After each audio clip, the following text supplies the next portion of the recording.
Hello, hello. Welcome to another episode of the GSMC Wrestling Laureate Podcast, brought to you by the GSMC Sports Network. I'm your host, Eric Rodriguez, here every Monday through Friday, 8 p.m. Pacific Time, 11 p.m. Eastern Time. Going to talk about everything in terms of professional wrestling. So, hope you guys had a great weekend. I had a pretty long weekend. I haven't seen you guys since I think Wednesday was having some Wi-Fi troubles. There's fire around Southern California, all that kind of stuff. It is something that I kind of realized over the break is that summer's over. So, well, no, it's not true. Actually, in like a week, I think in like a week, from today, it's supposed to be like 97, 100. So we might have a chance to jump in the pool again. I know my kids are dying to do it once again. They're not ready to say goodbye, but I kind of am, I'm getting a little older. It's so crazy how it's like this. When you get older, you're kind of like swimming. But when you're a kid, you're like, let's go, let's jump into any body of water. Like you see random lake or you see a puddle. Like when you're a kid, you want to jump into that shiz, man. Like when you're an adult, you're like, man, then I gotta walk all day around in muddy, just sweaty shoes. Like it's just, I don't know, And I'm not trying to put a damper on trying to grow up. I know, like if there's a couple of young people watching this, they're like, man, this guy sounds miserable. I'm just kidding, no. But all in all, had a good weekend. Hope you guys had a good one. So, guys, we have a lot of unfolding to do today. Our segment one, we're going to talk about WWE Smackdown. It was a good one. It was very, very good. We're going to talk about that. In our second segment, we're going to jump on into some Monday Night Raw preview. It's happening right now. I got it taped. Can't wait to watch it. Obviously, if you're joining me and if you're watching Monday Night Raw, if you want to drop a spoiler, maybe we could talk about it. That'd be pretty cool. Or just shoot me a chat about absolutely anything. Get something off your mind. So, and then our third segment, we recently saw TKO UFC 308, 308, I believe 308 or 306. I'm not too sure. They had it at the Sphere in Las Vegas.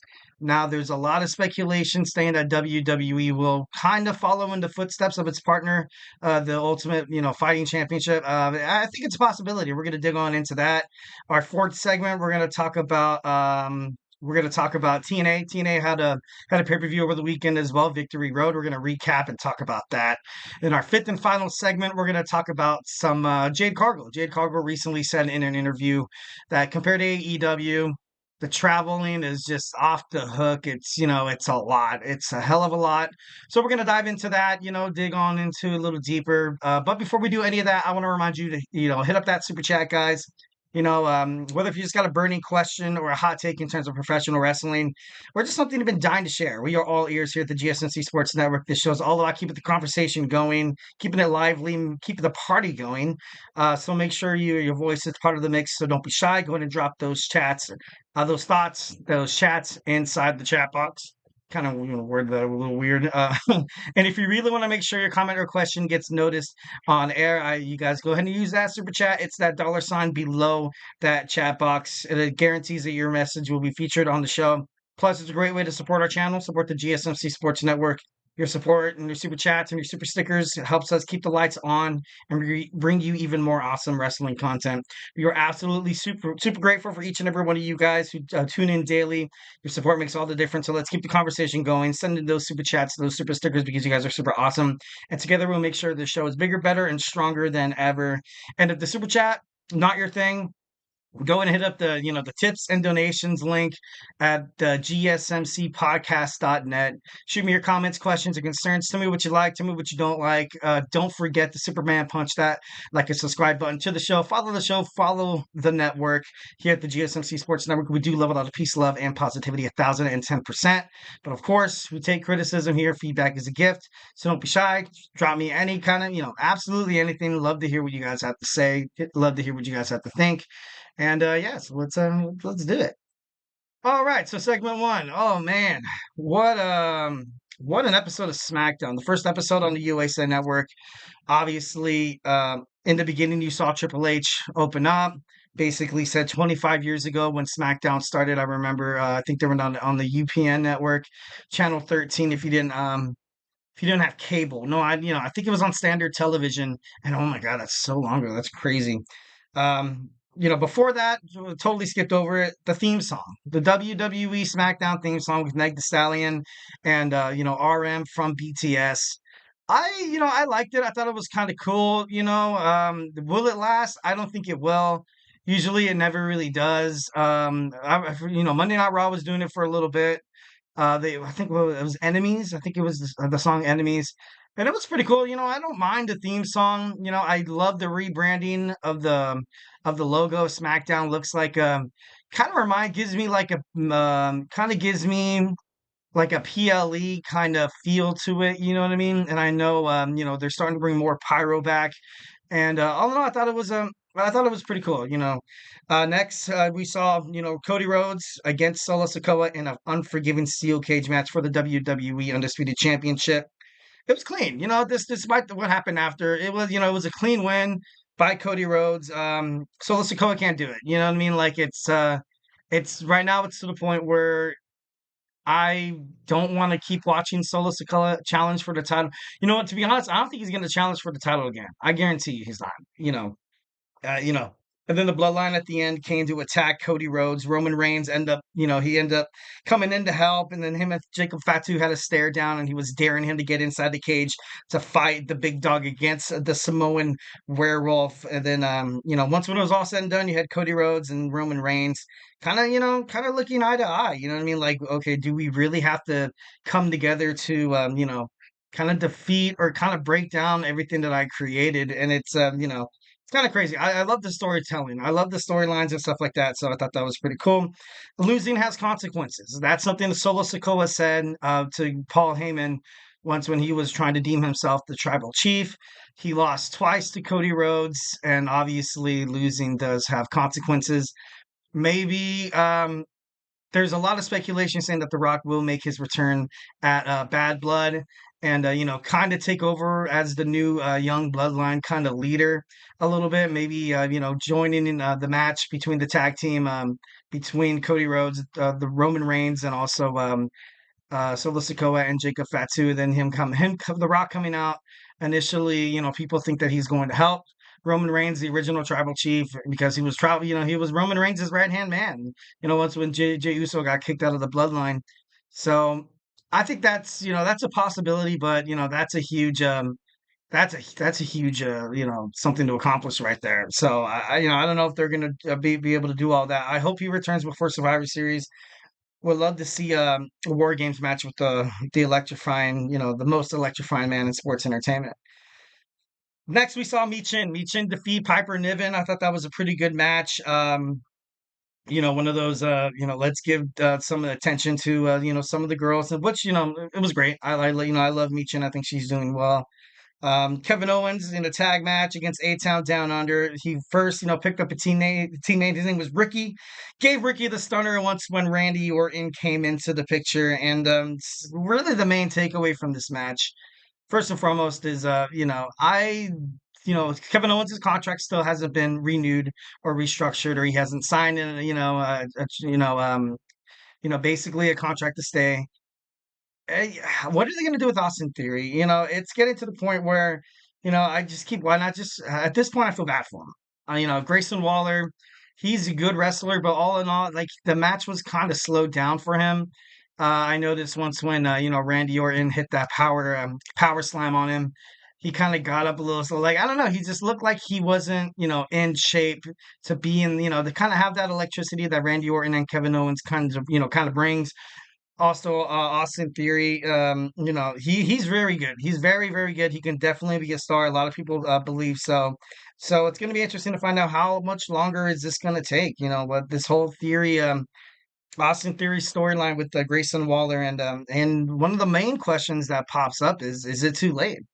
Is it too late? Does everybody kind of think of Austin Theory as like damn near like mid card, low key, not really a mid card, kind of like a glorified jobber, kind of like the problem you're seeing with this whole Solo Sikoa thing becoming the tribal chief and everybody not taking him seriously is because it's like, throughout his tenure at, besides beating John Cena at WrestleMania 39, he really hasn't had success. You know what I mean? Given that he was the right hand man to Roman Reigns, and Roman Reigns was being promoted as this total heel, which meant that if he wasn't going to lose the match, he was going to win it very dirty like. So I don't really condone Solo Sikoa in that kind of a, more like the WWE booking of it. I feel like he could have had more of a, kind of had more of a momentum coming into it before, challenging Cody Rhodes. I think he could have got a couple more wins under his belt. And I thought it would have been, I thought it would have been better. All right, next we have Nia Jax and Tiffany Stratton, Bailey and Naomi. So we have a pretty interesting tag team match next week on SmackDown. Nia Jax and Tiffany Stratton need to beat Bailey, Naomi. Loser leaves town. Kind of crazy. Kind of, that is definitely no, I don't think loser leaves town. I think if Bailey and Naomi win, they each get a title shot. But if Nia Jax and Stratton wins, they leave SmackDown. So in all realness, I think it's going to end up with Nia Jax and Tiffany Stratton probably picking up the L on this one. Bailey and Naomi's going to come out victorious. Would be interesting to see like a triple threat match heading toward Bad Blood, or just for Bailey never really got her rematch after SummerSlam, and Tiffany Stratton did kind of screw her. So I think we're going to see a one-on-one bout with Bailey, and then 1,010%. I think it's going to be pretty badass. Both of these girls are I definitely hope Nia Jax's title run is, a little longer than, I feel like it might end, which sucks because, she's been in WWE forever.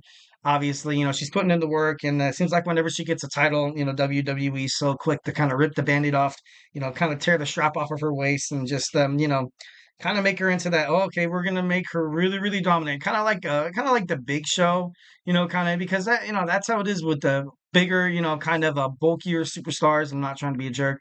Um, you know, Trying to book them into storylines and matches and stuff like that. It's hard. It's hard because at the same time, you can't, it's not like you're trying to dupe the WWE universe. Like if you see a big guy like the Big Show going up against somebody small, like, well, not small. Can I see the Big Show going up against somebody like, I don't want to say Spike Dudley because no, that's too small. That's too small. Randy Orton. Randy Orton could actually pick up the dub, but I don't know. It's just it's pretty hard. It's pretty hard. Got a chat from my man Anthony Mazzano. I've been saying this from the beginning. Solo is not the one controlling the new Bloodline. Dwayne is doing it from behind the scenes, and this is just setting up for a matchup at WrestleMania. I agree. I agree 1,010%. Um, I feel like the addition of Tamatonga, and now you have Jacob Fatu, and then The Rock comes in. I like it. I think it's a great storyline, and controlling things from behind the scenes that makes a lot of sense. Dwayne The Rock comes back in. Solo Sikoa kind of looks at him, kind of like a little shameful, being like, "Look, I'm sorry, I couldn't capture the title for us." And he was like, "Well, you did a good job as holding my place as a tribal chief until I came back." And then it's going to be like a huge shock. I want to see this match at Survivor Series so bad. I want to see The Rock teaming up with Solo Sikoa, Tamatonga, Tongaloa, and Jacob Fatu. Obviously, you're going to have the team of Cody Rhodes, Roman Reigns, probably Jey Uso, Jimmy Uso, and most likely probably Sami Zayn. I feel like that would overall be great. But I don't know. It should be pretty interesting. Honestly, I'm waiting with bated breath. It's gonna be awesome. All right, wrapping this up, we have Andrade beating Carmelo Hayes 2-3. It was good. Honestly, this whole little, kind of series of fights they had, I felt like really benefited both fighters. Carmelo Hayes, after being brought up from WWE NXT and WWE creative talent, creative writers, not wanting, the smoke or not wanting the momentum that or the anticipation or the ambition of drafting somebody and bringing somebody like Carmelo Hayes to the main roster on SmackDown. So I thought overall it was pretty great. Now we're gonna have the LA Knight taking on Andrade for the WWE United States Championship, it's gonna be great. It's gonna be great. Will Andrade finally, kind of win a belt? He didn't really do much on the main brand after being drafted from NXT. That's what kind of caused him to kind of be like, you know what? Screw WWE. I'm heading to AEW. But AEW didn't necessarily kind of do well with his creative character as well. But I don't know, it should be pretty cool. It should be pretty cool. And lastly, we got the Roman Reigns promo. The only tribal chief, he said, a lot of things I kind of love. He's like, this is my WWE straight up. Um, a couple of things that I kind of realized, and I felt like WWE did really, really well. was once when he had Roman come back. He didn't really pander to the crowd too much. I know this might be like kind of like a small detail, but you saw like during his entrance, you saw kind of people reaching out for a handshake or a high five, and he was like, you know what, like he didn't really acknowledge them, like what I mean, which was the right thing to do. Like you could have ruined this Roman Reigns' babyface turn as quick as as quick as you tried to make him a babyface like 7, 8 years ago. So I felt like overall they were doing really, really well, and I got a chat from my man again. But the question is, who would be the fourth person on Roman Reigns' side besides Jimmy? Jane, it doesn't make sense to bring Sammy back in because he's moved on. So maybe their cousins. Oh my God, that'd be pretty cool. I would love to see Zia Fatu. I know Rikishi. He said on his podcast, I think it was all on the top or something like that. Um, he was kind of he said he was a little inexperienced. He said he was, him and not Tala Tonga, the other guy, Hikuleo. No, Hikuleo's ready. Hikuleo's already under the WWE brand name. But Zila Fatu, he's training right now with Booker T in his school, training him up. So there's no doubt in my mind that there's a huge chance that maybe they bring in more Bloodline members. I, for one, would, I agree with you. I really, I think it would be cool. I think it would be very cool to kind of see Sammy come back and try to, back up his honorary Usos and be like, I think that'd be pretty cool. But then also you can make the same argument for Jey Uso as well. He has so much going for his singles run right now. He's kind of competing for his first championship, the Intercontinental Championship against Braun Breaker, which I think Breaker is going to retain. But there's a chance they finally put a belt on Jey Uso because it has been a while. When I kind of thought that they were going to promote Jey Uso, they were like, oh no, no, we're going to go down this, or guess what? He's not going to win the Money in the Bank. And I feel like, they had opportunity after opportunity to do it. So, that could be the same for Jey Uso. For Cody Rhodes kind of being on the team as well, I feel like right now, maybe this is kind of their way of getting it out of the way. Like maybe Roman Reigns is going to try to recruit some people like Hikuleo, like Zila Fatu, try to, beg Jimmy, and maybe finding that fourth person is going to be hard. It's going to be very hard. I'm confused. I thought they were turning Roman Reigns babyface. Why is he acting like that toward the fans? And I don't think he's going to turn on Cody at Bad Blood. That's a Vince McMahon logic for booking. Oh my God, yes. That's a total Vince McMahon booking right there. The creative writing team back, like what I was kind of thinking of back once when it was after WrestleMania 39 where he lost, where Cody Rhodes actually found out in the middle of the match to lose. To lose. In the next Monday Night Raw, he was going to tag team with Brock Lesnar. Then Brock Lesnar turns on him, and I was like, I get like keeping these two superstars busy, but like I don't know, the storyline kind of has to make sense. And Roman Reigns, I think he's going to be like that rugged baby face. He's not going to be that the pander to the crowd. Obviously, the crowd loves him. They love him, kind of like, choose the lesser evil. You don't want to acknowledge Solo Sikoa as the true tribal chief. But, I personally, I thought it was kind of, I thought it was good. I thought it was great. I thought it was something that they should have done for Roman a long time ago. But now he's striving for the WWE Championship again. He wants to be the tribal chief. He wants to figure out family business first. He even said, he was like, you know what? I honestly don't need this guy, Cody Rhodes, on my side. I can go ahead and do it all by myself. Question: would you say he's going to be like a Stone Cold Steve Austin type of? Yeah, Stone Cold Steve Austin was like that.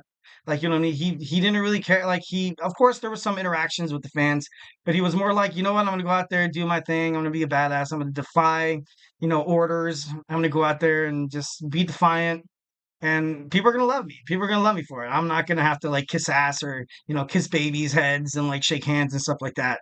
I feel like the storyline automatically kind of makes you feel like he's kind of he is heading toward a baby face. So kind of the comparison with Stone Cold Steve Austin is kind of hitting the nail on the head. So I thought overall it's kind of crazy. Both of them did sign the contract, so the match is on for WWE Bad Blood. It should be interesting. It should be awesome. I can't wait to see it. And I thought it was kind of crazy how Cody Rhodes basically said, "Yeah, it hasn't been your hasn't been your WWE since WrestleMania," and it was like crickets. Everyone was like, "Oh my God, I can't believe he just said that," but he did. So, all right, moving on. We have some WWE Monday Night Raw preview to go on. It's happening right now. I can't wait to watch it. I have it on record. Have not checked a single shred of social media, TikTok, Instagram, or Facebook for any updates. So, yeah, stay tuned. We're gonna dig on into it when we come back. So, hey, stay tuned. I feel like I'm losing my mind. Is everybody in the world blind? Please, Lord, give me a sign, a sign. I feel like I'm losing my mind. Is everybody in the world blind? Please, Lord, give me a sign, a sign. I wanna be the greatest. Everybody on the fake shit. I look around and feel like everybody is the fakest. I make this every day and I'm impatient, hoping one day I blow up from the basement. Statement, the top is so vacant. I don't hear shit that I think is amazing. Waiting for my day when I'm playing sold out shows for 1,000 faces. Hey, give me that crown, get in my way and to be put down. It ain't your place, all this my town. If I want that shit, then I'll get it right now. I'm losing it, the noose it fits. I'm losing shit, a stupid myth. You choose to live or choose to dip. You choose to fight or lose your grip and lose a gift. I feel like I'm losing my mind.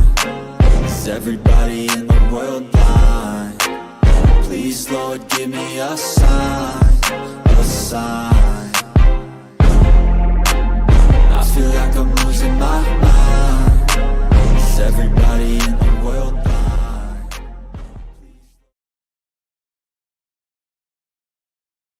All right. We are back with the GSMC Wrestling Laureate Podcast, brought to you by the GSMC Sports Network. I'm your host, Eric Rodriguez, here every Monday through Friday, 8 p.m. Pacific Time, 11 p.m. Eastern Time. Here to talk about everything in terms of WWE, AEW, the MLW. If it makes major news, wrestling headlines, we talk about it here on the show. So I just kind of reflect on what we talked about real quick. We had our WWE Smackdown review. Now we're going to get into some WWE Monday Night Raw. But hey, before we get on to any of that, excuse me. Go ahead and hit that super chat button if you have a burning question or a hot take about professional wrestling or just something you've been dying to get off your chest. We are all ears here at the GSMC Sports Network. The show is all about making sure your voice is heard. It's part of the mix. You guys are part of the show. So do not be shy. Drop those chats, those thoughts inside that chat box. And if you really want to make sure your comment or question gets noticed, why not use that super chat? It's a $ below the chat box. If you send in one of those, it's guaranteed that your question will be featured on the show. Plus, it's a great way to support the channel, support the GSMC Sports Network. Your super chats obviously helps us keep the lights on and bring you even more awesome professional wrestling content. And always, like I always say, thank you guys so much. We are grateful for each and every one of you guys who join us here daily on the GSMC Sports Network. Your support makes all the difference. So let's keep the conversation going, keep this party going, keeping it lively. Send in those super chats because those super stickers because you guys are super awesome. But once again, if the super chat's not your thing, hit up the gsmcpodcast.net, hit up the tips and donations link. Tell me what you like, tell me what you don't like. Give me some of your opinions, 1,010%. Obviously, go ahead and Superman punch that like and subscribe button to the show. Leave a positive feedback here at the GSMC Sports Network. We do love a lot of peace, love, and positivity 1,010% of the time. But of course, criticism, you know, it happens. It's feedback is a gift. All in all, I'm lucky to have the chance to engage with the viewers. Absolutely love you guys. Thank you for tuning into the show. So now we're gonna jump on into our Monday Night Raw preview. Should be pretty good. Should be pretty good episode of Monday Night Raw. Still a lot of build up heading toward WWE Bad Blood. A lot of build up going toward the first episode of Monday Night Raw that's going to air for 2 hours. So it's they kind of have to really put the foot on the accelerator on a couple of these guys that you're kind of flirting with their storylines. You don't know what they're going to be. You're not going to have that time anymore. You're not going to have that extra hour to fit in promos or to fit in like, okay, maybe we're going to push this superstar or maybe we're going to do this or maybe we're going to do that. So now they have to be very decisive on what they do. Definitely by the next couple of weeks, we're gonna find out what is what on Monday Night Raw, which is kind of cool because there has been a little floating ideas that never really kind of succumb to kind of comes in fruition. Kind of like this Karen Cross's group, the Final Testament. What's gonna happen with the New Day? What's this whole Sheamus and Pete Dunne, then Bronson Reed and Braun Strowman, when is Seth Rollins coming back? John Cena set to come back in the beginning of the year. So a lot of things that kind of with the girls as well. is this pure fusion collective thing for real? Kind of bringing Natalia back to team up with Tyra Valkyria and Zelina Vega last week. Was to please everybody in Calgary, Alberta, Canada. But I feel like they should have lost. I feel like, they kind of keep this momentum to kind of keep the credibility of somebody like Sonya Deville, somebody, Zoe Stark, and most importantly for Shayna Baszler. I feel like Shayna Baszler has been done dirty by WWE. They don't really know how to book her. One moment she's absolutely dominant, and it'd be like, damn, this girl should be the WWE Women's Champion. And then there's some matches where she whips it, and it's like, damn, this girl's never going to be a WWE Women's Champion. And, that kind of discrepancy between perspectives and ideologies in terms of the professional wrestling, not course, what is that? Professional wrestling kind of discourse. Like I said, they got to figure out what's what. I feel like I don't think Lyra Valkyria is going to be on WWE Raw anytime. Maybe she is going to be, but I feel like NXT could use her could use her better. I feel like it'd be a damn shame to kind of see her bookings kind of go under the radar after she had such a hot start. She had such a hot start. Yeah, 1,010%. It's gonna be interesting to see how they decide to push more of these storylines to kind of bring plans. You kind of have to have those blossoms kind of blossom, you know what I mean? Like, you can't be gilding the lily anymore, you know what I mean? So we are live tonight at the Moda Center in Portland, Oregon. Obviously, if you're a fan of the Portland Trailblazers, I think that's where they play. I feel like that's where they play. CM Punk is set to return. I got to be honest. I can honestly say that it's to the point where I don't want to seem like a jerk or ungrateful because I am happy that CM Punk is back with the WWE, but this whole over a bracelet, man, over a bracelet. Oh my God, like, and it doesn't even have any of your kids on there. Like, you know what I mean? Why the hell are you making a bracelet? You're a grown ass man. I'm just kidding. No, I'm just kidding. No, no, getting too crazy. No, no. See, that evil Eric is coming out, guys. Uh, I don't know. I'm just over it. I don't want to keep seeing this wash, rinse, and repeat. Now CM Punk is going to get the better of Drew McIntyre. It's over. It's kind of taken its toll. A couple of weeks ago on Monday Night Raw, Drew McIntyre did cut a good promo that I felt like could have sparked it. But I just can't get over this whole bracelet thing. Like, I just feel like, you know what I mean? Like, maybe if it had some of your kids, it does have your wife, and that's cool and all. But when you think of somebody making you a bracelet, it's got to be from, like, your baby girl or or your son. Um, Not, with a dog's name on it, like, you know what I mean? Like, I get they're trying to play those strings of rhetoric of the pathos, trying to get people to feel bad that he doesn't have this bracelet, but I don't know. I just can't get into it. Like, I think I think everybody at this point is ready for this storyline to end. You know what I mean? And I kind of reflect on this idea that I, kind of talked about on the podcast quite a numerous amount of times that, CM Punk was supposed to fight Seth Rollins for the WWE World Heavyweight Championship at WrestleMania 40. Obviously, during the Royal Rumble, he gets injured. And, then you kind of have to have new plans. Then new plans blossom. And I feel like this storyline was kind of done on the fly. They're kind of like, let's put, two of the best guys we got, two of the more marketable superstars that could go inside the ring and do exactly what, it takes to get the fans into it. And, the fans are into it. You know what I mean? Maybe I'm the only wrestling fan who is not buying into this whole bracelet thing. Maybe it's on me. Maybe it's on me 1,010%. But overall, I don't know. Something big has to happen, or else this, trying to build up to this Hell in the Cell match. Something needs to give. I don't need another broken bracelet and some putting the beads down the guy's throat and stuff like that. Yeah, next we have the WWE World Tag Team Championship match between JD McDonough and Finn Balor, the Judgment Day, taking on the New Day, Xavier Woods and Kofi Kingston. I'm going to be brutally honest. I'm not a huge Judgment Day kind of, I'm not a huge lover of the Judgment Day. I got to be honest. The New Day, I feel like you should give the belts to the New Day. Kind of have them. They're older. They could be like transitional champions, kind of like a bookmarker till WWE actually, and then the New Day could, feud with somebody like American Made, and maybe the Creed brothers. Then a young tag team, young and ambitious. Chad Gable. I like the group. I feel like they are overall, the whole athletes and stuff like that. And they're premier athletes, so they can go out there and be complete jerks because they can back it up. So I don't know, this whole thing. It's at this point, I think JD and Finn Balor should lose this match. I feel like it'd be smart for somebody like Damian Priest or Rhea Ripley to get involved tonight and cost them the championships. But I don't know.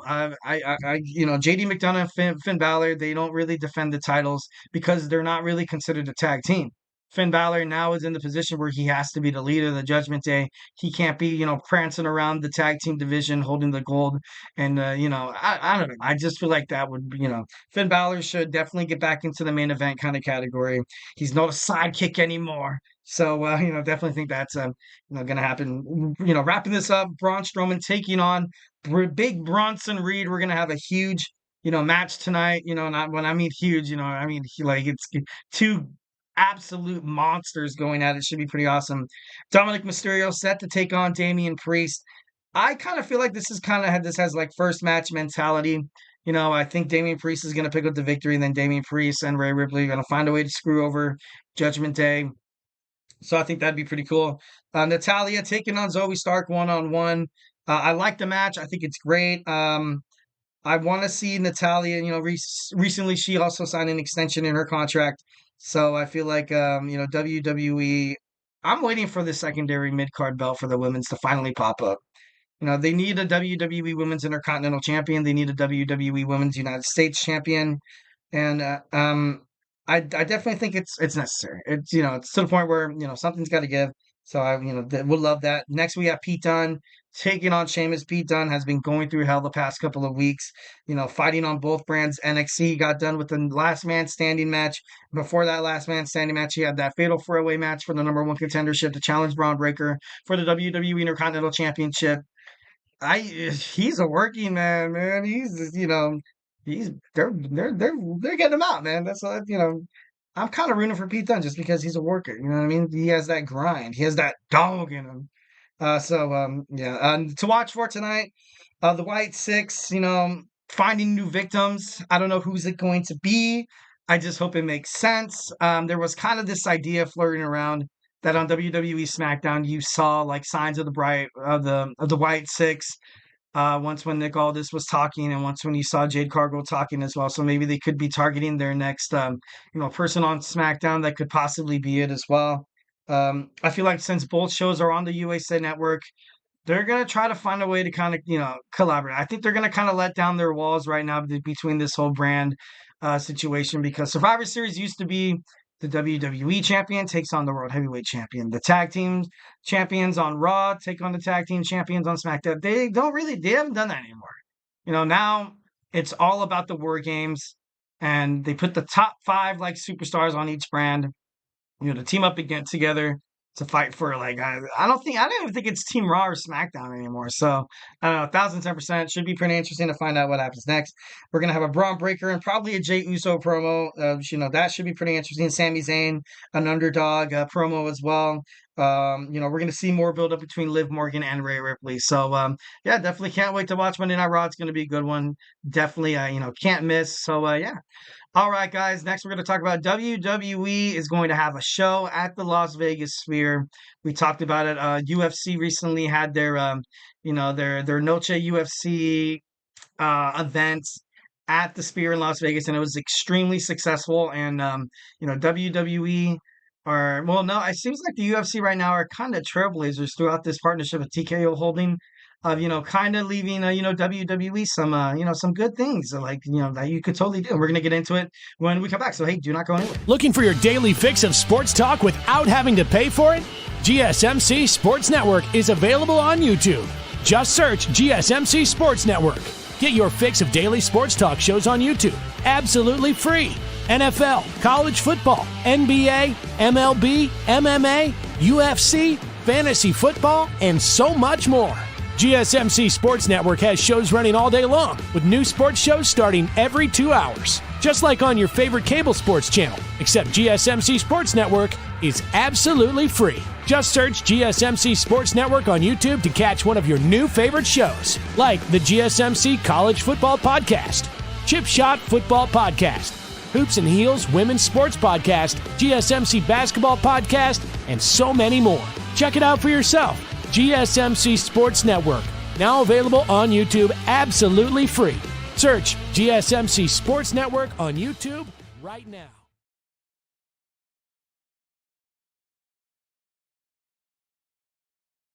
All right. Welcome back to the GSMC Wrestling Laureate Podcast, brought to you by the GSMC Sports Network. I'm your host, Eric Rodriguez, every Monday through Friday, 8 p.m. Pacific Time, 11 p.m. Eastern Time. Here to talk about everything in terms of professional wrestling. Just kind of reflect on what we talked about real quick. We had our WWE Smackdown review. We had our WWE Monday Night Raw preview. And now we're going to get into one of these days you're going to see WWE have an event at the Sphere. We saw it happen with UFC. So, it should be pretty awesome. But before we do any of that, I want to remind you guys to hit up that super chat, giving those super stickers because you guys are super awesome. Go ahead and give me some of your opinions. Tell me what you like, tell me what you don't like. If you have a burning question or a hot take in terms of professional wrestling, or just something you're dying to get off your chest, here at the GSMC Sports Network, we are absolutely 1,010% all ears, ready for you guys to send in those chats. And if you really want to make sure your comment, question, or concern, gets noticed, why not use that super chat? It's that $ below the chat box. It's guaranteed to be featured on the show. So it also helps, definitely keep the lights on the GSMC Sports Network, and it keeps us bringing you guys even more awesome sports content. In this case, on this show, professional wrestling content, and we are absolutely super grateful for each and every one of you guys who joined us here daily. Your support makes all the difference. So let's keep the conversation going. Let's keep the party going, and together we will make sure this podcast is bigger, better, and stronger than ever. And once again, if the super chat is not your thing, hit up the tips and donations link at the gsmcpodcast.net. Shoot me your comments, questions, and concerns. Tell me what you like, tell me what you don't like. Remember to Superman punch that like and subscribe button to the show. Follow the show, follow the network. Here at the GSMC Sports Network, we do love it all. The peace, love, and positivity, 1,010%. But if you have something just got off your chest, even if it's criticism, feedback is a gift. So, can't wait to hear from you guys. Don't be shy. Go ahead and hit up those chats. Should be pretty awesome. All right. So we're going to talk about WWE hosting an event at the Las Vegas Sphere, and this thing is massive. I've never seen it. I've had people, talk about, like, I think there was one of my friends went to a U2 concert and he said it was out of this world. It was an out of this world experience. It's located off the Las Vegas Strip, over 366 feet. Inside, you're going to run into some, AI robots. The sound system is out of this world.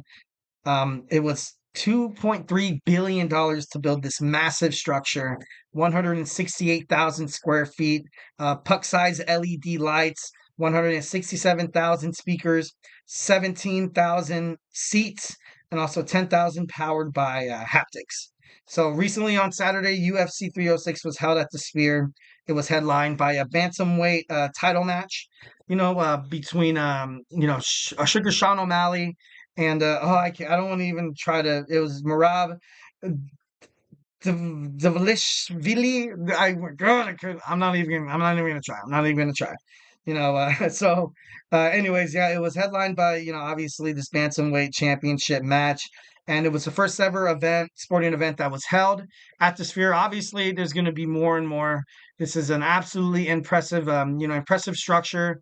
I definitely think a lot of sports that, obviously you do have football. You have the Raiders, Allegiant Stadium, so I doubt any football. Maybe, in terms of sports, I feel like UFC was perfect. I feel like UFC and WWE is a little perfect, but it's because you kind of have that amphitheater kind of format, but it's awesome. It's crazy. Like if you have a chance to kind of look back at some videos from the UFC fight this weekend, I would, just to kind of check out some of the structure and just kind of see what it's all all about. That's crazy. $2.3 billion, and oh my God, that's a lot of money. but obviously it pays for it. Obviously, it does pay for it 1,010%. I think UFC and TKO Holdings, kind of announcing this event. A lot of people was kind of concerned of how it was going to go, but 1,010%. It was extremely impressive. It was successful. It got fans really into it. They said like some of the time they felt like they were right smack dab in the octagon fighting. Like it like really pushed it in your face that much. And oh my god, I want to see it. I can't wait to see it. 1,010%. Obviously, we're celebrating Mexican Independence Weekend for Noche UFC, UFC 306. So it was successful. It was successful. So WWE Hall of Famer Rey Mysterio was backstage and also was shown on Titantron, also on UFC on their social media outlets as well. You saw Rey Mysterio from WWE, obviously under that TKO Holdings umbrella. You also saw Dominic Mysterio, but he's Dirty Dom. Who cares?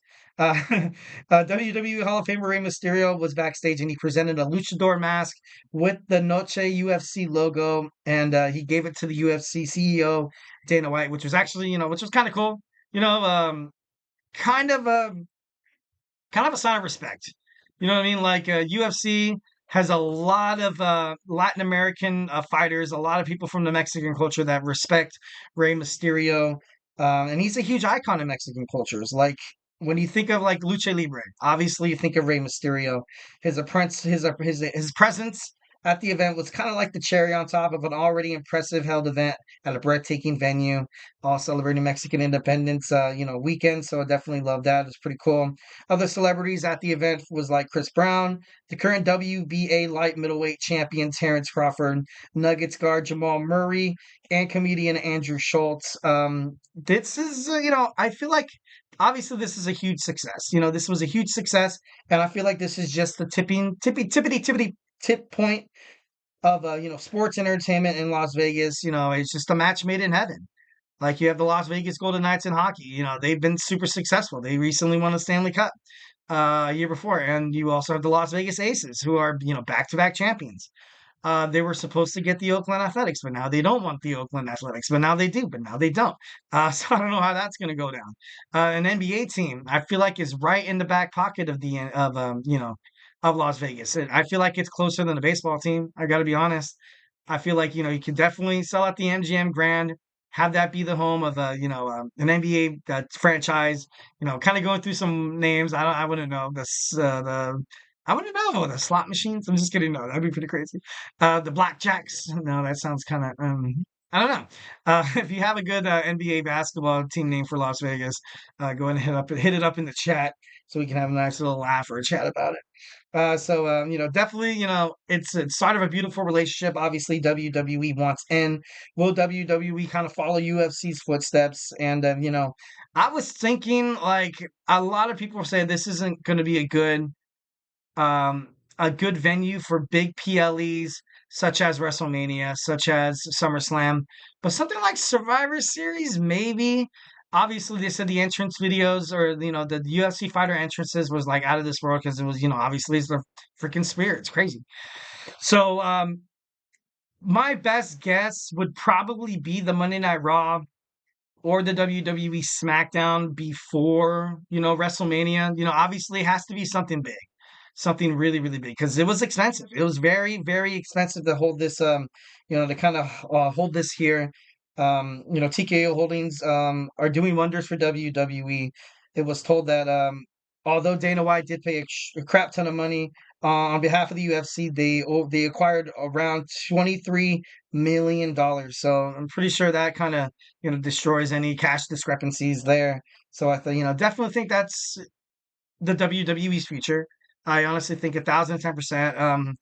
They are opening a WWE Performance Center in Las Vegas. Obviously, the effects that UFC and TKO Holdings have over the WWE has so far been a home run. And you can't really dispute the fact that that it's been a huge success in their partnerships. I feel like UFC was, the CEO Dana White was kind of twisting the arm of WWE, saying like, "Hey, we don't want you guys having PLEs on Saturdays anymore because it can conflict with UFC fight nights." So you guys have to go to Sundays. But like messing with the NFL, I'm pretty sure, Triple H, Paul Levesque, I feel like that's the reason why a lot of events weren't announced. Their dates weren't really announced on like lickety split like WWE Universe is kind of used to, because they're like, okay, now we kind of have to, go along with what the UFC is doing, because it's by all means it's the right thing to do, 1,010%. Also, UFC helping the WWE reach out to Latin American wrestlers. They have a performance institution in Mexico City. Obviously, that's where you kind of saw the WWE kind of they hosted like a super show. And then you had Stephanie Vicura there. You had Rey Mysterio. Of course, then you saw AJ Styles. And it was a huge success. It was massive. And they definitely should consider doing a lot more to kind of get out there, because they have a lot of fans out there, especially in Puerto Rico, all over Latin America, to be honest. And like I mentioned before, the UFC has, over 60% of their fighters are Latin American. All of them from, Spanish, 20 different Spanish speaking countries. So, definitely, much like the world being more diverse, I feel like professional wrestling, you kind of have to play along to that tune as well. And all in all, it's great. You have a lot of, trying to find the next Rey Mysterio, and you can find amazing wrestlers like, people from the CMLL, also other Lucha Libres as well. Or you can, kind of develop people yourself, like, TKO, UFC. They're definitely going to have that, combat sports, and they're going to be like, you know what, like he might not kill it in UFC, but guess what? One phone call, you're in the WWE. How would that sound? And it'd be like, yeah, that'd be pretty cool. You know what I mean? Not really something that a lot of people would kind of, kind of turn their head around. So, like I said, once with this new partnership with not Netflix, no, with the USA Network for SmackDown, WWE now has to host four special events on NBC, and I feel like it's perfect to bring back Saturday night's main event. Four special shows. There's four big, absolutely giant, PLEs. There's Survivor Series, SummerSlam, Royal Rumble, and WrestleMania. Every Saturday. I don't think before, but now that like they are hosting PLEs on Saturdays, maybe some instances they could host something on Sunday, but I think that overall that would be kind of a killer. But once again, this could be definitely notable. This could have the potential of being hosted at the Sphere in Las Vegas. It'd be perfect. Kind of add like this exclusive, kind of have this like Hollywood-like show, because, Saturday night's main event early in WWE, you saw a lot of stars there. Saw a lot of stars there and helped get WWE on the map. And this is an absolute great way to kind of, appeal to a new appeal to a new, perspective, new demographics, to kind of bring in more fans. All in all, brings in more revenue for your promotion. So I think that's a huge possibility. I think if they do go to the Sphere, I don't think it's going to be on like any ordinary regular WWE Smackdown or Raw. I feel like it has to be big. It has to be big enough to be in Vegas. So and I feel like a Saturday night's main event could definitely put that cherry on top. All right, guys. So, hey, do not go anywhere. We're going to talk about some TNA. We got Victory Road, which was actually very, very successful. One of the most successful TNA pay-per-views they've had in a long time. I heard it had a pretty good gate. So we're going to get into that as soon as we come back. So, hey, do not go anywhere.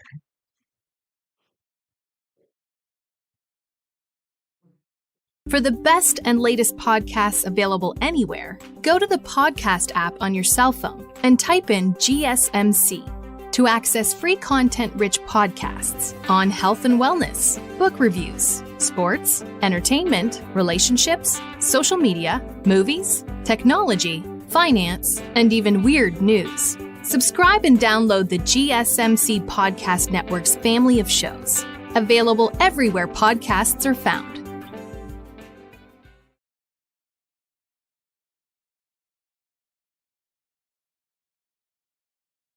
All right. Welcome back to the GSMC Wrestling Laureate Podcast, brought to you by the GSMC Sports Network. I'm your host, Eric Rodriguez, every Monday through Friday, 8 p.m. Pacific Time, 11 p.m. Eastern Time. We're going to talk about everything in terms of professional wrestling, from AEW to WWE to the CMLL, New Japan Professional Wrestling. If it makes major news wrestling headlines, we talk about it here on the show. So let's kind of reflect on what we talked about right quick. We talked about our WWE Smackdown review. And then we talked about our WWE Monday Night Raw preview. And then we talked about WWE hosting an event at the Sphere. What's it going to take? And, obviously you saw UFC 306 have, absolutely an amazing show. It was very successful, accumulated over like $23 million, which is actually pretty cool. So definitely think 1,010% WWE is going to follow in those steps. All right, so let's go and move on to our fourth segment. We're going to talk about some TNA Victory Road. Like I said, had a good gate. Also had a very successful, in terms of I think it sold out. I believe it sold out. But I feel like that's great. That's great for TNA. Obviously, a lot of talented superstars on the TNA roster right now. This collaboration between WWE, NXT, and TNA is very beneficial for both parties. So why not, don't fix anything if it's not broken. I did hate that they kind of they did break up the Rascals. I feel like they kind of did it a little too early.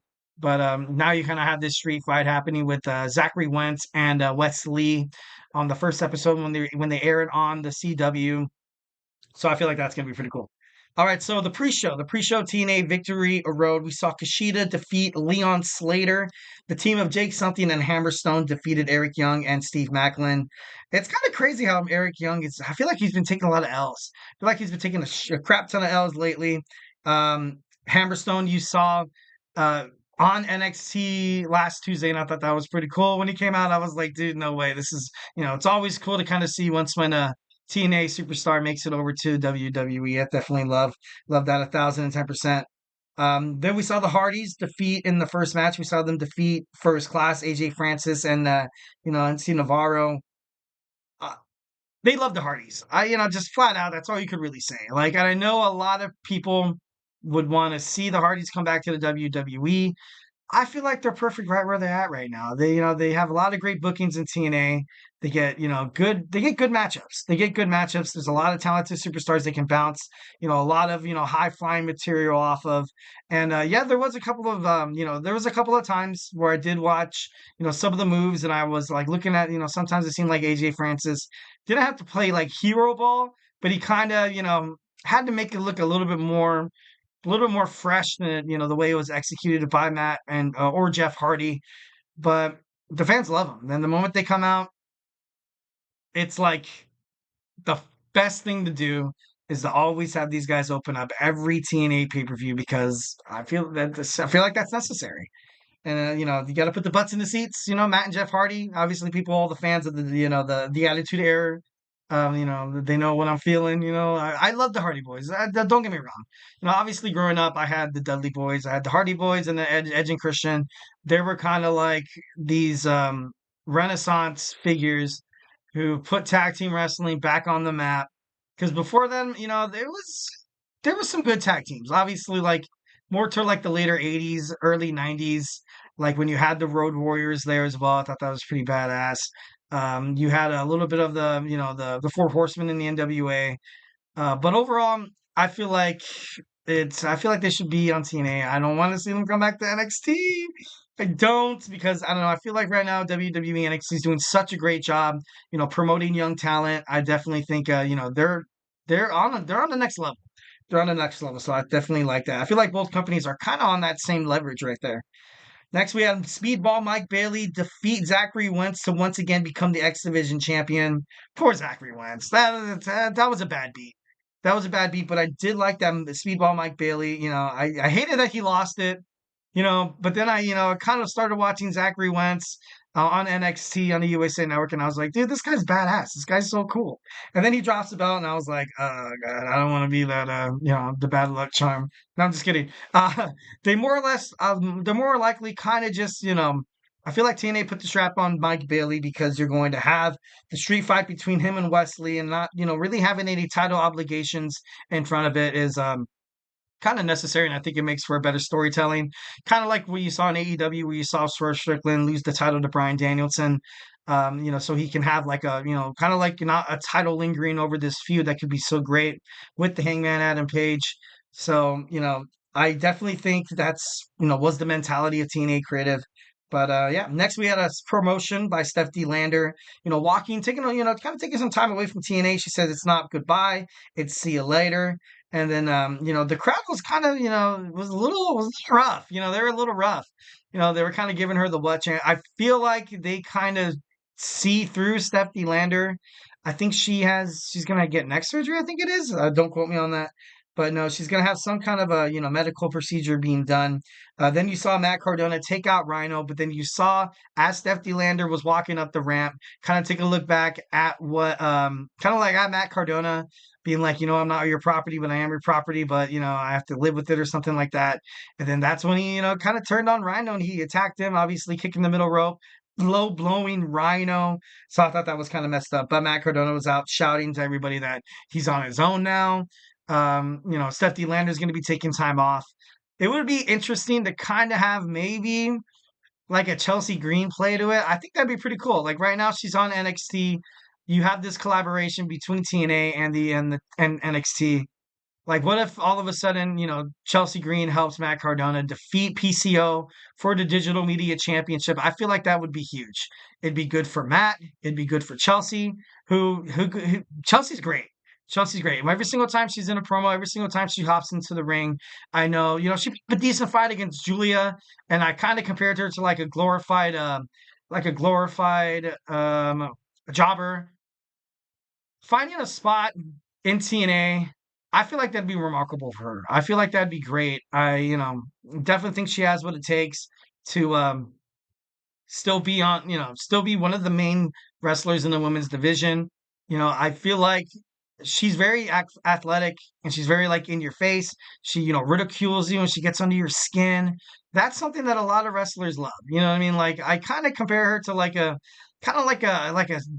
sillier Britt Baker, but like it's goofy, kind of like where you saw Alicia Fox. So I feel like she could be great in TNA. I definitely think she can find a home there. Obviously, you're working with your husband, so I think 1,010% that would be pretty awesome.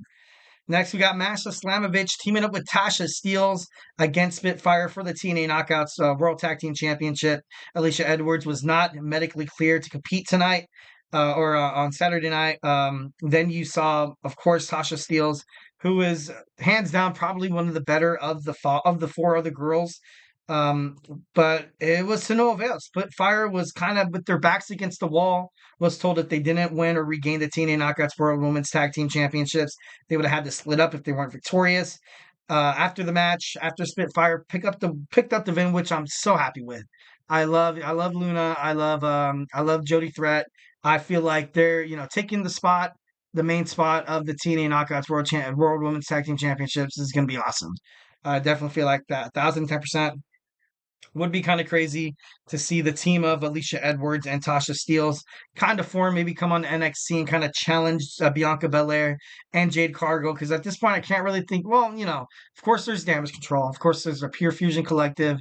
Fatal Influence is probably going to want to throw their hat in the ring in a little bit. So that, should be pretty crazy. But Alicia Edwards was berating Masha Slamovich for losing. Then Steelz came in and hit a cutter on Masha Slamovich, basically ending the partnership between Alicia Edwards and and Masha. So this could be possibly, be a way to perpetuate Masha Slamovich into the, into singles division, into, singles competitions. But it should be pretty crazy. Next, we saw Joe Hendry pick up not really the upset, but Josh Alexander is such a gifted wrestler. And if TNA does drop the ball with Alexander, I feel like he's going to make a killing somewhere in AEW, also Ring of Honor, New Japan Professional Wrestling, because he's that damn good. He kind of reminds me of like a not so successful Kurt Angle.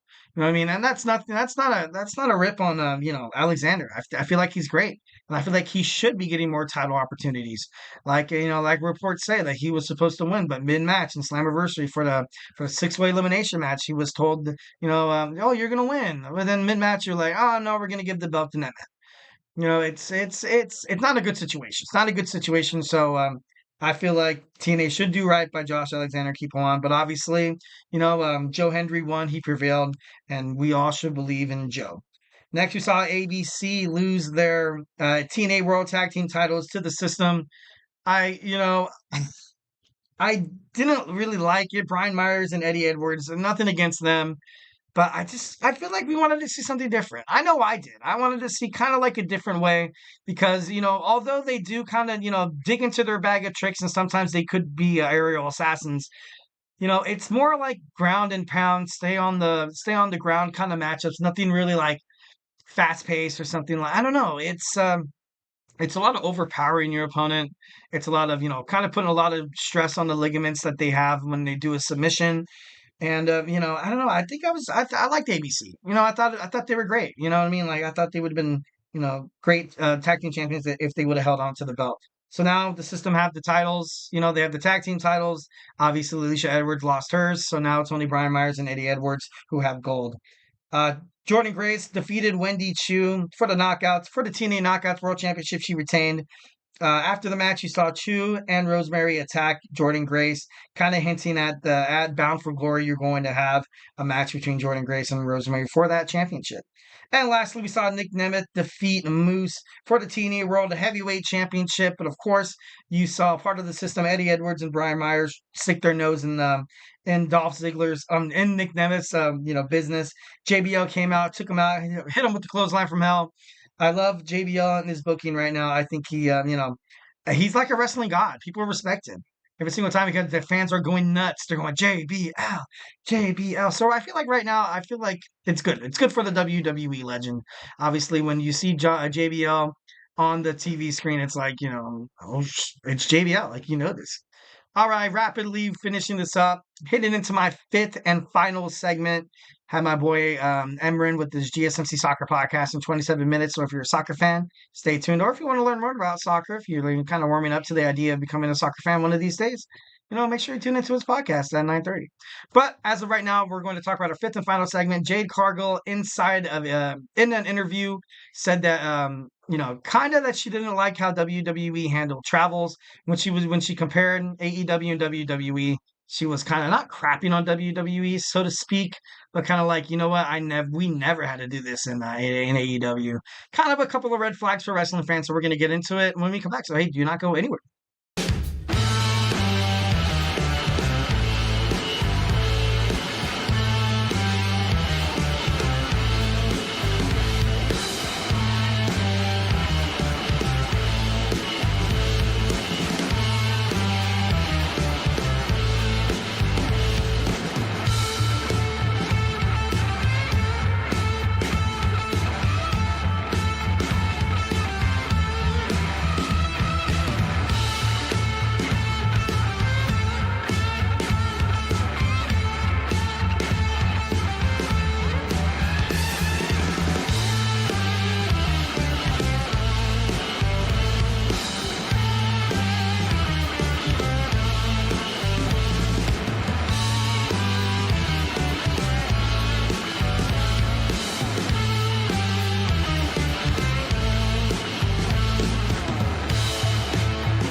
All right, all right, all right. Welcome back to the GSMC Wrestling Laureate Podcast, brought to you by the GSMC Sports Network.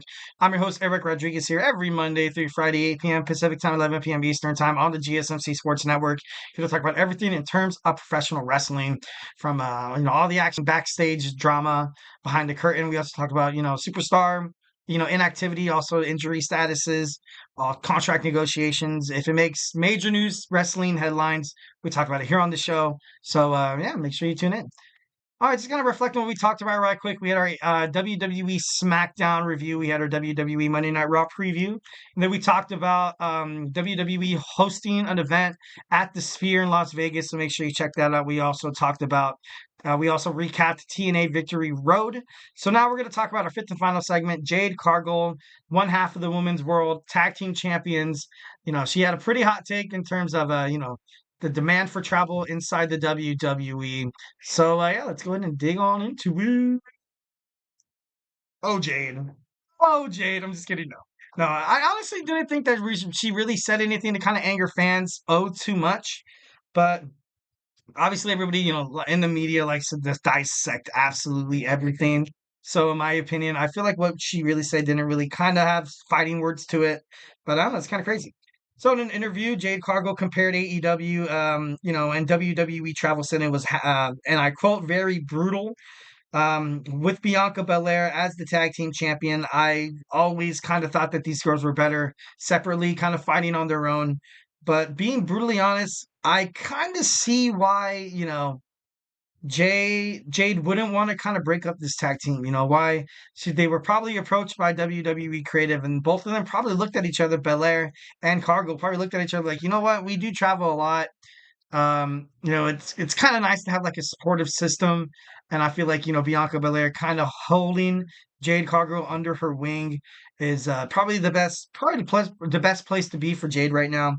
You don't want her feeling too uncomfortable, so maybe like she leaves WWE, which I doubt she will. You know what I mean? Like she didn't really leave AEW all too bad, and she's doing great in the WWE right now. Given, but I kind of see why this tag team has stayed together now. And she just started. She just started in the Royal Rumble. That she kind of took a break, and her first match I think was at WrestleMania. I think it was, in that 6-woman tag team match, and she just started the grind. Man, she just started grinding. So it's kind of like if you're complaining about it already, red flag here and there. But overall, traveling does suck. Oh my God, traveling sucks. Oh my God. I had this job once, and then like it was 2 weeks on, 2 weeks off. You had to fly, back east. You had to fly to Miami during the summer, and you missed all that time with your family, and it was just like, of course, like if to pay you well, it's worth it. But I don't know, for like a barely making over minimum wage, I was like, you know what, I'm not really into it, and started not caring. So I hope that doesn't happen with Jade. So 1,010% hope that's not the way to do it. During the interview, with the Ringer, Cargill was asked about differences amongst AEW and WWE, and she said, and I quote, "I have been consistently been working since Mania. The travel is brutal. It's very, very brutal. It's a crazy thing." And Bianca Belair, basically, Bianca said that this isn't even half of what they used to do for travel, and that's crazy. That's a lot of commitment right there. And she talked about having being jet lagged, but you cannot let that affect your performance. And she also said in that quote, "It's very different for me because I was so used to working like a 1 day a week, maybe even two." And it's true. Like that's why AEW, although they do have shows like Rampage and Collision, they do a good job of kind of including a lot of wrestling talent that isn't like, mainstream. Like, you know what I mean? That isn't part of the main card for the women's division, also the men's. Also, you kind of have that format where, with all these partnerships Tony Khan has with Ring of Honor, with the CMLL as well, with New Japan Professional Wrestling, you could, it could make it very easy to be like, yeah, I'm only working 1 day this week. I'm going to be on Dynamite. Oh, okay. Yeah. All right. That's cool. You know what I mean? And but then it's on Wednesday. Then you could also maybe hit a Collision or a PLE, but that's just a lot of grind. That's something a lot of wrestlers in the free agent market would probably prefer to go to AEW because WWE is such a grind. But overall, I feel like obviously she's a great women's wrestler. I do believe that 1,010%. And I don't think that she's going to find her way out of WWE. But I know for a lot of people, and I mean this for like, a lot of people have different psychological, emotional, kind of boundaries. You know what I mean? Like, if you kind of ruins your comfortability, like if I'm on the road all the time and I can't get a good night's sleep, I don't know, it's going to affect you mentally and psychologically. So I guess, I hope she finds a way to kind of deal with this, for her to, that's why I definitely feel like her and Bianca are, kind of better together now because I feel like they do kind of give each other support systems and stuff like that, which is absolutely great, which is what you should do for your coworker. And she said, and I quote, "You literally share your life with the WWE universe." And it's just kind of crazy. It's kind of crazy. PW Mania actually reported that WWE live events are being cut down in 2025. For the rest of 2024, it's going to be cut, by at least 50. Next year, it's told to be cut by basically half, and I feel like WWE, Paul Levesque under the Paul Levesque era, much like, his philosophy once again, obviously you saw Monday Night Raw being cut to 2 hours. You have PLEs only having 5 or 6 matches, quality over quantity. If you're going to have a bunch of wrestling matches, if you're going to have a bunch of live events and a lot of wrestling fans, you're going to be like, oh, I'm just going to go to this event. I'm just going to go to this event. If you kind of limit your events, you kind of force their hand a little bit. If they're going to look at these ticket prices for Monday Night Raw and SmackDown, they're going to be like, you know what? They don't really have any more live events. So I'm going to, so what if it's like $20 to $30 more? I'm going to pay for it. You know what I mean? And I feel like that's what WWE wants to do as well with WWE NXT. Kind of give people like, oh, you know what, like, oh, we're gonna go see NXT, like, you know what I mean, like, and that's cool, It's like a WWE live event, and then you're gonna get a lot of cross promotional collaborations between WWE and NXT. NXT is gonna dip into TNA a little bit, and I don't know, it's gonna be great. So now you kind of have NXT in the middle. They have to stand on their own. They have to start selling out arenas on their own. They have a show in Chicago. They have a show in St. Louis.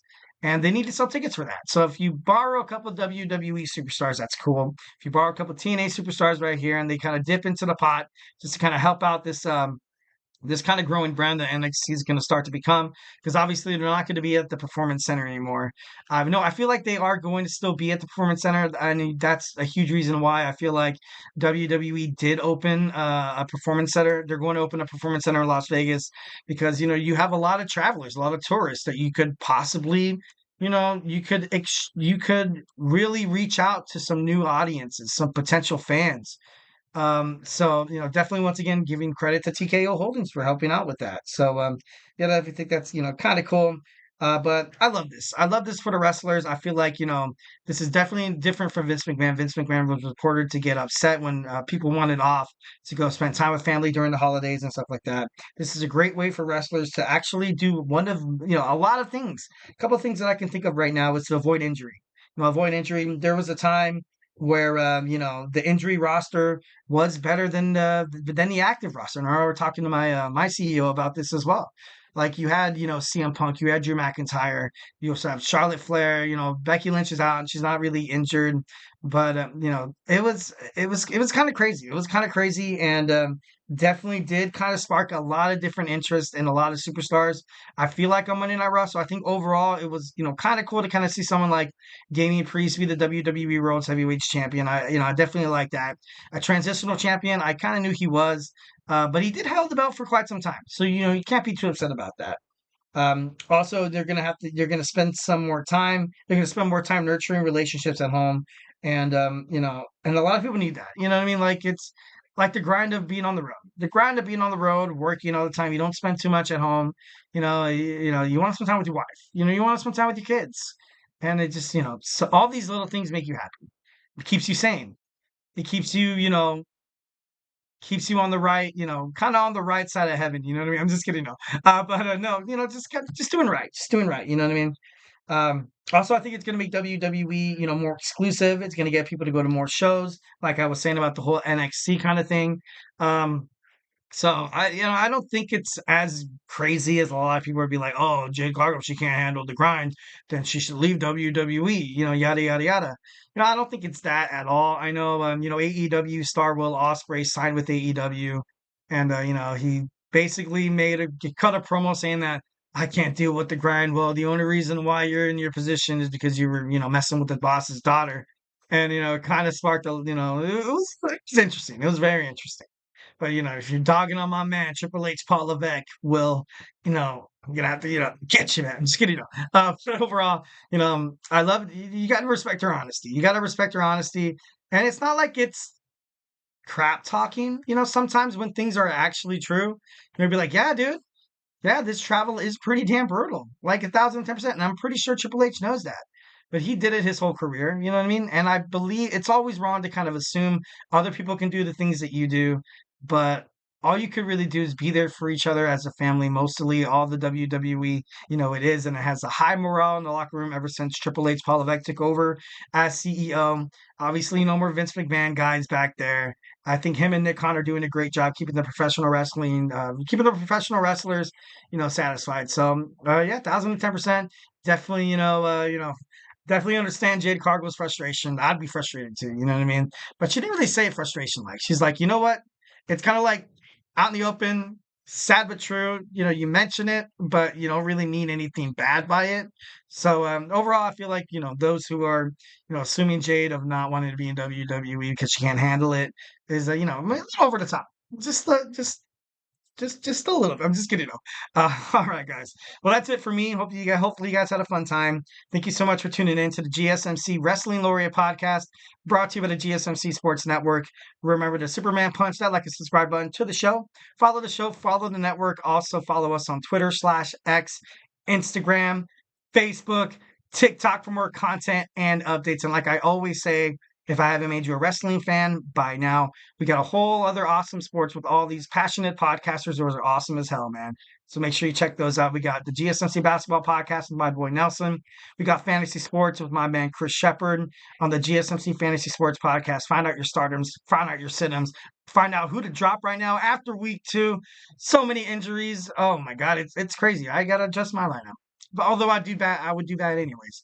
So we also have Thomas with college football. College football is heating up on Saturdays with the GSMC College Football Podcast. We also have 2 football podcasts, the Chip Shot Football Podcast with my boy Manny, and the GSMC Football Podcast with my boy Kenneth. We just have a whole bunch of passionate podcasts. And like I said, we also have Emran coming up in 13 minutes talking about soccer. We have all around sports. We got Sports by GSMC with Jeremy. We got the GSMC Sports Podcast with my boy TJ. So just tune in. It's 1,010%. I guarantee you guys will never, ever, ever regret. Give you the Eric Rodriguez guarantee that you will never regret subscribing to the GSMC Sports Network. All right, so guys, that's it for me. Hope you guys have an amazing Monday. Hope you guys had a great weekend, and we're going to see each other on a Tuesday. So first and foremost, stay beautiful, but most importantly, love you.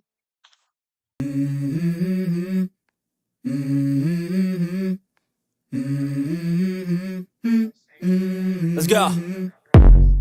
I wake up to a little bit of drool on my pillow, feel like it's gonna be a bad day. Yeah, I'm tired of shit, and the coffee ain't hit yet, damn ain't that great.